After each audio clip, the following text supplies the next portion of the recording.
Alright, we got here for round 2 of the Coronado Surf and Lifestyle Museum. Thanks for showing up. We're going to review a couple boards here from Hawaii, and I kind of wanted to put these into the play today because I want to find out some more research about the boards. So I'm Chuck Carter, and if you're just checking out for the first time, I'd like to get comments from you. I'd like to get information about these boards, if you've ever seen them, heard about them, anything like that, the logo. I had Randy Rarick that I contacted out in Hawaii, and he gave me some really good research. He knew about both these boards right away, and yeah, here we go. We're going to review the boards. So we've got this one here, which is Surfboard's Haleiwa, and Dan Nichols let me know too, because I gave him a call out in Hawaii, and these boards were done in the 70s, and they still are kind of made today. They had really 5 great shapers that made the board. On this board here, it's got pigment dye and bowline cloth, so I can't see any of the serial numbers or the shaper who it was, but we're going to review all the shape and dimensions of this board. So let's just kind of check it out real quick, and then we'll go through all the dimensions and stuff. Really neat design for the big wave gun. What I kind of like about this is that the repairs on it actually show the dating of what techniques they use for ding repair. So on the deck here, and I used to do this back in the late 80s, is that you would drill holes in the board for delamination, and then you pour resin into each one of these holes, put weight on it, and hope that it locks down, but it usually doesn't. So there's all kinds of new techniques that they do for this repair. So, and then also on the tail here, there's a quick technique of filling it in and not saturating the cloth right, and just kind of getting it sealed up so they can paddle it back out. So I kind of cleaned up the board, buffed it out, but I'm not going to do any of the repairs to this because it just kind of dates the board of when the repairs were done. It's kind of like in the transition days, like in the 70s and early 80s or whatever, is that working with the resins and stuff, people didn't have all the techniques and stuff for doing the repairs on their board themselves. So kind of in that era of boards that I've gotten, that it's you can see the technique of how they tried to repair the boards, which is kind of neat and fun. So let's go ahead and shoot out the sizes, the measurements, and a little history of the board. So what we got here is the museum number is 103. The company is Surfboard's Haleiwa, shapers unknown, and then factory or town is Haleiwa, Hawaii.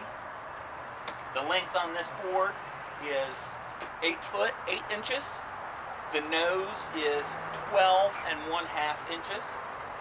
We've got the width at 20 inches, which is pretty good width for a gun-shaped board. Thickness, paddle into those waves and stuff, we got 3 1/4. Pretty thick board throughout, right through this meat chest section, but throughout it's a pretty thick board and tapering off in the tail. The tail is a pin tail with a wood block, and that's a 10 1/2 inch tail, pulled in really nice to a pin tail. Design elements is that it has volan cloth, which is a really strong cloth, nose and tail block, which is some pretty neat craftsmanship on this board, having a nose block and a tail block. The fin setup is a Fins Unlimited, and so you can adjust that in the different size surf. And the one that the fin that's in here is a fiberglass fin, 9.0 BH. Again, the serial number, we can't see anything. There's the repair back here, and trying to look to see who shaped it and stuff. It's kind of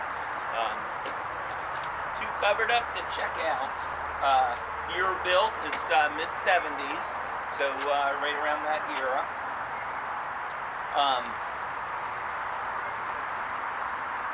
So we went over the repairs. It has a lot of meat or thickness through the midsection here, all the way through the nose, and we got the thickness at 3 1/4. So that's kind of it for this board here. Then we're going to bring out another one that has a unique little history to it and shape. So let's get that one out there for you.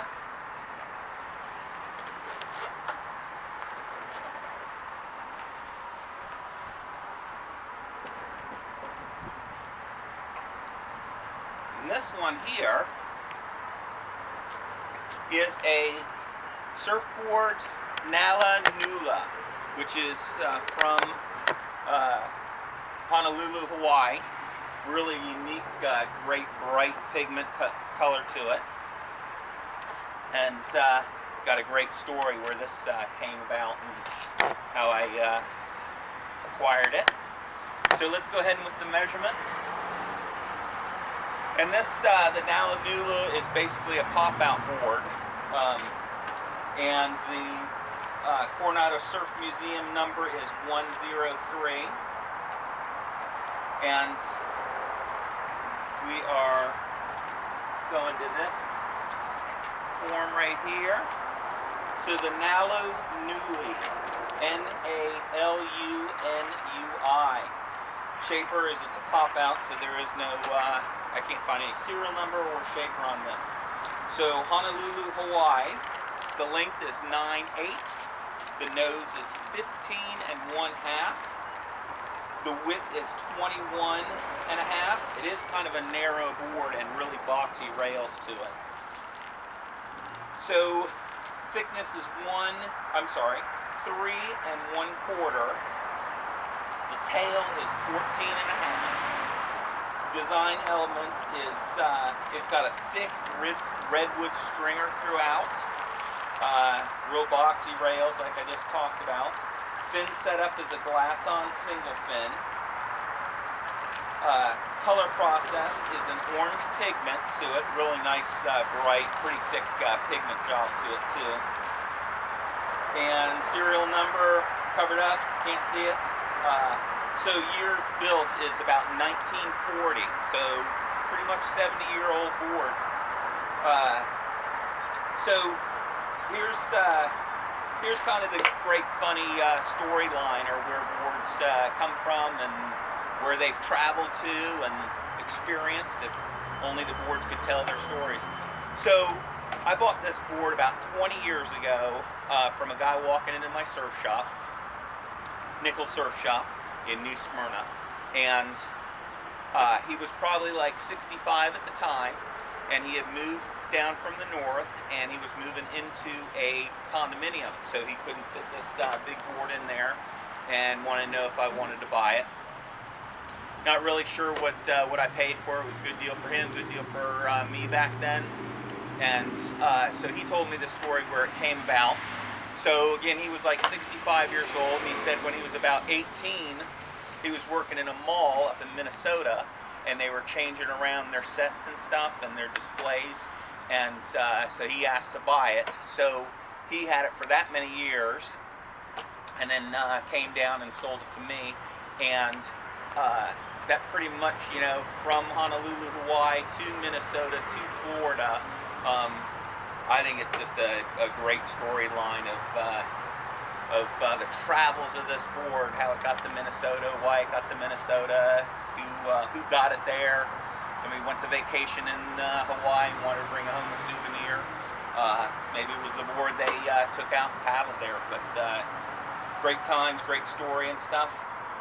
So let me kind of hold it up, let you get some other angles to it.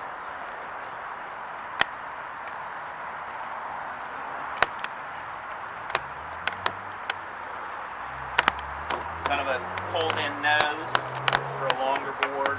Again, really boxy rails. Yeah. All right. And then we've got my camera crew helping us out. This is my daughter, doing a great job. And do you want to let them know about your YouTube channel? Oh, yeah. The spin around? My YouTube channel is called Save a Life, and it's basically raising money for humane societies and animals in need. All right. Thanks a lot for helping us out today. And we're going to go ahead and see you next time. If you can, give us a subscribe, but I'd really like to hear comments and learn more about these two boards and the labels and stuff. All right. Thanks a lot.